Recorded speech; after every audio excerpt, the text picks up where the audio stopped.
Hello hi नमस्कार जय जगन्नाथ। आशा करुच्ची आपण मैंने भलरे थे। मु भी बहुत भलरे अच्छी।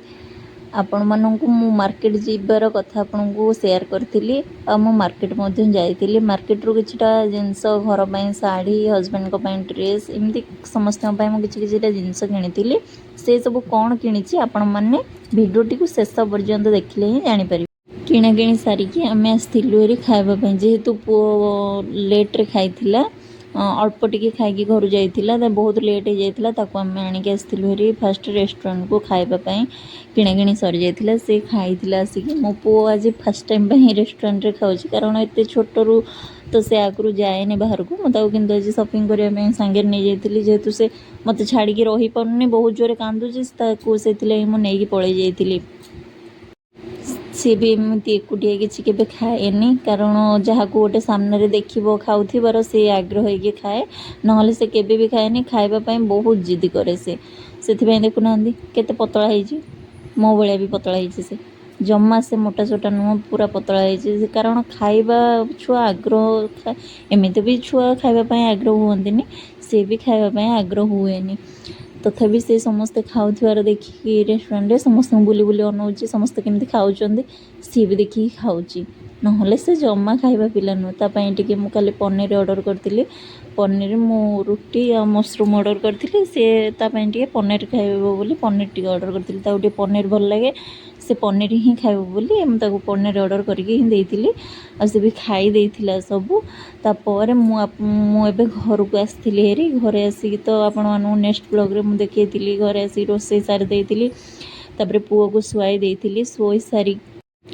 फाइनाल मोर सब कम सरिबा परे मो पुओ शोइबा परे मु आस्ते आसिक बाहर सबू बाहर करुच्ची ड्रेस आपण मैंने देखु कारण मो पुओ पाखे से बेडरूम रे शोची पाखे जदि मो खड़धड़ करी से उठी पड़ो आउ शोबनी तथापि मुझे बाहर करुच्ची ड्रेस किंतु ता निद भी भांगी खड़धड़ टिके खुड़ हेले ता निद भांगी यहाँ मुझे मो भिणे पैंटा तो देखो यहाँ केमती आपण लगुच ड्रेसटा भी मुझे आनी हजबैंड को तो अलरेडी आम किणीलु आग थरक जा सपिंग कर सब घर लोक मुझे जिनस कि आनी सपिंग करके फास्ट यहाँ मो भिणे आनी तापर मुझा आनी मो बाबा माने मो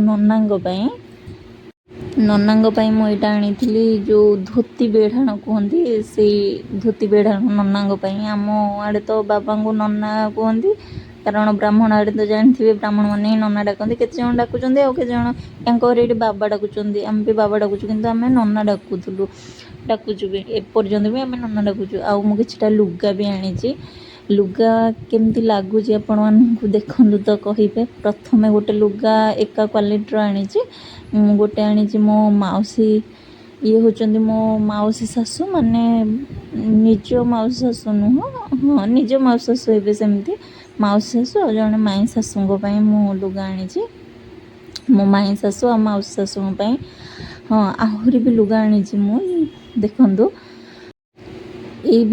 एथिरे अच्छी मो लुगा आनी लुगा गोटे लुगा आनी एटा देखु एटा मु आनी मो बो एटा मो बो आनी केमती लगुच कहे एटा मो सासू आनी देखु भल लगुच कि ना कमेंट रे कहे निहाती भाव जनइबे तापरे एटा देखु एटा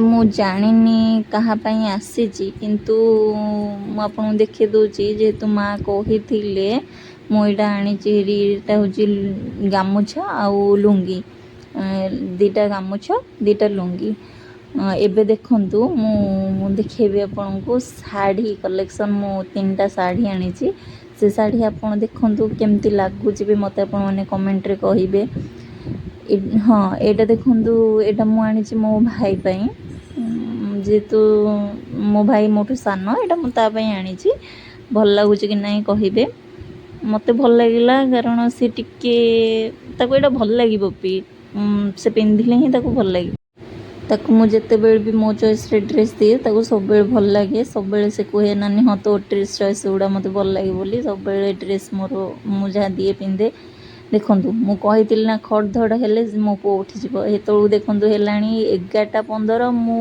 ବାହାରେ ଆସିକି ଦେଖାଉଛି ଆପଣମାନଙ୍କୁ ଭିଡ଼ିଓ ସୁଟ୍ କରୁଛି, କିନ୍ତୁ ମୋ ପୁଅର ନିଦ। ବେଡ଼ରୁମ୍ରେ ତାକୁ ଶୁଭିଲା ମୁଁ ବାହାରେ ଅଛି ମାମା ବୋଲି, ସିଏ କାନ୍ଦି ପକେଇଲା। ସିଏ କାନ୍ଦିକି ତାକୁ ଟିକେ ପାଣି ଦେଲି, ପିଇକି ଏଠୁ ଶୋଇଲା। ଏଠି ସେ ଶୋଇଲା। ଏବେ ମୁଁ ଆସନ ଦେଖେଇବି। ଆଉ ସେ ବହୁତ ଦୁଷ୍ଟ ହେଉଛି ମୋ ପୁଅ ବି ସତରେ। ଏଇଠି ଦେଖନ୍ତୁ ଏବେ ମୁଁ ସେ ଶୋଇବା ପରେ ମୁଁ ଏଇଠି ଆସିଲି ଶାଢ଼ୀ କଲେକ୍ସନ୍ ପାଇଁ। ଇଏ ହେଉଛି ଶାଢ଼ୀ। ଦେଖନ୍ତୁ ମୁଁ ଏଇ ଶାଢ଼ୀଟା ଆଣିଛି ମୋ ଭଉଣୀ ପାଇଁ। ଦେଖେଇବି ଆପଣଙ୍କୁ ଖୋଲିକି। ଏଇଟା ମୋ ଭଉଣୀ ପାଇଁ ଶାଢ଼ୀଟା। ଏଇ ଶାଢ଼ୀଟା ଆଣିଛି ମୁଁ ମୋ ନଣନ୍ଦଙ୍କ ପାଇଁ। ବହୁତ ସିମ୍ପଲ୍ ଶାଢ଼ୀ, ମାନେ ଗୋଟେ କାମ ହେଇଛି, ବହୁତ ହାଲକା। କାରଣ ଆମମାନଙ୍କୁ ହାଲକା ଶାଢ଼ୀ ହିଁ ଭଲ ଲାଗେ। ମୋତେ ତ ଭଲ ଲାଗେ ହାଲକା ଶାଢ଼ୀ ପିନ୍ଧିବା ପାଇଁ। ମୋତେ ବହୁତ ଓଜନ ଶାଢ଼ୀ ପିନ୍ଧିବାକୁ ଭଲ ଲାଗେନି। ଯେତେ ହାଲକା ହେଇଥିବ, ଯେତେ ପତଳା ହେଇଥିବ ସେତେ ଭଲ ଲାଗେ। ଏଇ କଲର୍ଟା ମୋତେ ବହୁତ ଭଲ ଲାଗେ। ଏଇ କଲର୍ର ଶାଢ଼ୀ ମୋର ଅଲରେଡ଼ି ଅଛି। ମୁଁ ସେଥିପାଇଁ ଏଇଟା ଆଉ ଗୋଟେ ଶାଢ଼ୀ ମୋ ନଣନ୍ଦଙ୍କ ପାଇଁ ଆଣିଥିଲି। ଆଉ ମୋ ଭଉଣୀର ଯେହେତୁ ଏଇ କଲର୍ର ଶାଢ଼ୀ ଥିଲା, ତ ମୁଁ ଭାବିଲି ତା'ର ଏଇ ଡିଜାଇନ୍ର ଶାଢ଼ୀ ନଥିବ, ମୁଁ ସେଥିପାଇଁ ଏଇ କଲର୍ ଶାଢ଼ୀଟା ତା ପାଇଁ ଆଣିଛି। ସେଇ ଏକା ଡିଜାଇନ୍ କିନ୍ତୁ କଲର୍ ଅଲଗା। ସବୁ ଶାଢ଼ୀ ସିମ୍ପୁଲ୍, ଆଉ ଗୋଟିଏ କାମ ହିଁ ଅଛି, ଆଉ ହାଲକା ହିଁ ଲାଗୁଛି। ଏଇଟା ମୁଁ ଆଣିଛି ମୋର ଜଣେ ଯାଆଙ୍କ ପାଇଁ।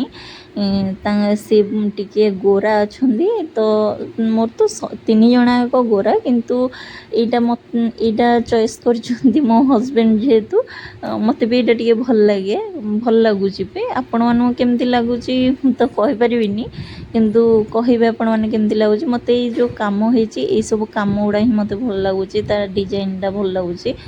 ମୋର ତ ଏମିତି ଏଇଭଳିଆ କଲର୍ ଶାଢ଼ୀ ଅଛି, କିନ୍ତୁ ଏଇଭଳିଆ ଡିଜାଇନ୍ ଶାଢ଼ୀ ନାହିଁ। ମୁଁ ବି ଆ ପୂର୍ବରୁ ଡିଟୋ ମୋ ନଣନ୍ଦଙ୍କ ଶାଢ଼ୀ ଯେମିତିଆ ଦେଖେଇଲି, ମୁଁ ସେମିତିଆର ଗୋଟେ କଫି କଲର୍ର ଶାଢ଼ୀ ଆଣିଛି, ଯାହାକି ମୁଁ ଆମେ ତ ଆମ ଚଏସ୍ରେ ସମସ୍ତଙ୍କ ପାଇଁ ଶାଢ଼ୀ ଆଣିଥିଲୁ। ମୋତେ ତ ସବୁ ଶାଢ଼ୀ 3ଟା ଯାକ ଭଲ ଲାଗୁଛି। ସବୁ ଡ୍ରେସ୍ କଲେକ୍ସନ୍ ବି ଭଲ ଲାଗୁଛି। ଆପଣମାନଙ୍କୁ କେମିତି ଲାଗିଲା ମୋତେ କମେଣ୍ଟରେ କହିବେ। ରହିଲି, ଜୟ ଜଗନ୍ନାଥ।